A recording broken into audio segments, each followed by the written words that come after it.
a large number of corporates which are institutionally owned and professionally managed. So if you go back again 10 years, 12 years, you could actually count that there were four such companies. You'd say ICICI, HDFC Limited, you talk about ITC, and you talk about Larsen and Toubro, L&T.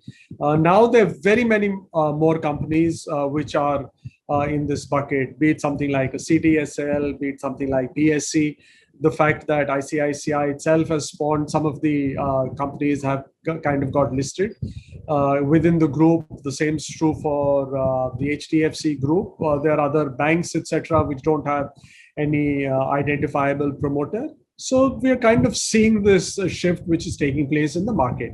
So what this, in a sense, what this regulation or the change to the regulation is recognizing is that, the market is shifting. It will no longer be so-called promoter controlled, but there will be companies which are widely held or institutionally owned, professionally managed, and therefore you need a separate set of regulations around them. You can't go back to something which was thought out in the late 90s that you've got promoters.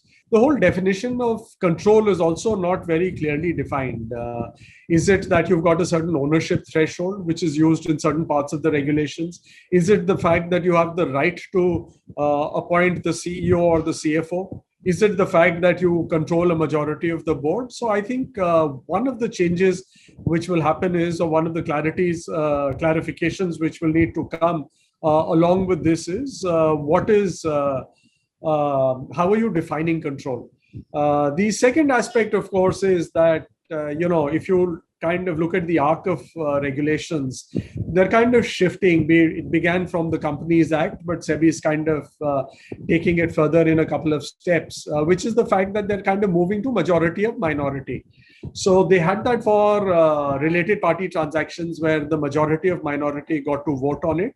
Now SEBI circulated a discussion paper where they said that, look, for the appointment of independent directors, maybe it's the time to move to majority of minority. So in that context, the data will need to be cleaned up in terms of that who are the promoters, and therefore is the entire promoter group going to be lifted and now called persons in control, or are there going to be certain carve-outs there itself, and therefore not everyone who's a promoter will be included in persons in control, and what that means in terms of the shift in the regulations which are taking place, given the fact that SEBI is kind of balancing between two, being a little bit more forward-looking, while at the same time taking into account that people don't slip through the cracks and start taking advantage of majority of minority rules, and saying that, look, a certain set of the promoters are no longer in control and therefore they get to vote on it, and therefore then having got reclassified, they vote themselves as one. So the story is not over. There are still some hoops to be jumped through before we get full clarity on that.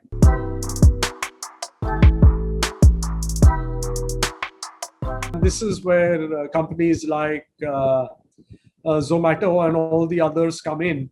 That if you look at some of the companies who are now going to be looking at their IPOs, they would be either owned by institutional investors, they would be owned by private equity, and therefore some of these definitional aspects become important in terms of what gets included in the offering circular.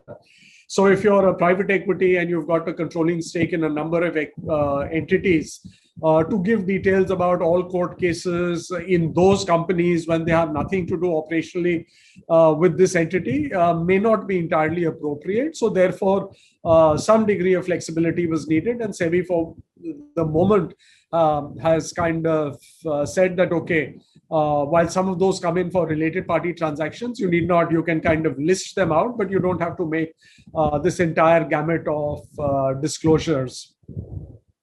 I'm guessing at one level, some of this was also used by some unscrupulous elements who used to go and sue companies just before their IPO, saying that, look, you need to make that disclosure.